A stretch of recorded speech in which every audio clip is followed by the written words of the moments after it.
Le monde n'a pas chuté en un instant. Il s'est lentement déplacé. Comme une dérive imperceptible, les repères se sont effacés. La vérité s'est fissurée. Et ce qui était droit a commencé à se courber. Personne n'a crié. Personne n'a résisté. Tout a simplement glissé.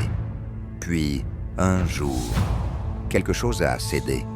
Le ciel, autrefois frontière, s'est ouvert comme une blessure.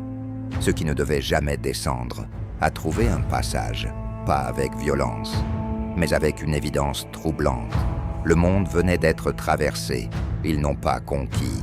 Ils se sont imposés par leur taille, par leur silence, par leur simple existence. L'homme a levé les yeux et a compris sans qu'on lui explique. Il n'était plus au sommet. Peu à peu, tout a changé. Les voix se sont tues. Les regards se sont baissés. Les gestes sont devenus prudents. On ne discutait plus. On obéissait. Et dans cette nouvelle réalité, la force est devenue la loi. Puis, quelque chose de plus profond s'est produit. Le mal n'était plus extérieur. Il s'est installé à l'intérieur. Les cœurs se sont ajustés. Les consciences se sont tues. Ce qui dérangeait autrefois est devenu acceptable, jusqu'à devenir désiré.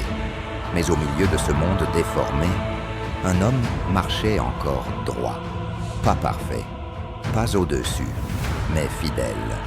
Il avançait sans bruit, portant en lui une direction que personne ne voyait. Quand tout s'effondre, rester debout devient un acte rare. Le ciel s'est alourdi, la terre a commencé à répondre. Tout annonçait ce qui allait venir, mais l'homme continuait.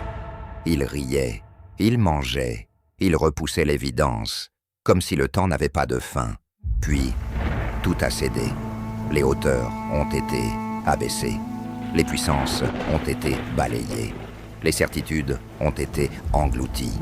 Ce qui dominait a disparu. Ce qui pesait a été emporté. Et dans ce chaos sans retour, une seule chose est restée. Pas la force, pas la grandeur, mais ce qui avait été construit dans l'obéissance.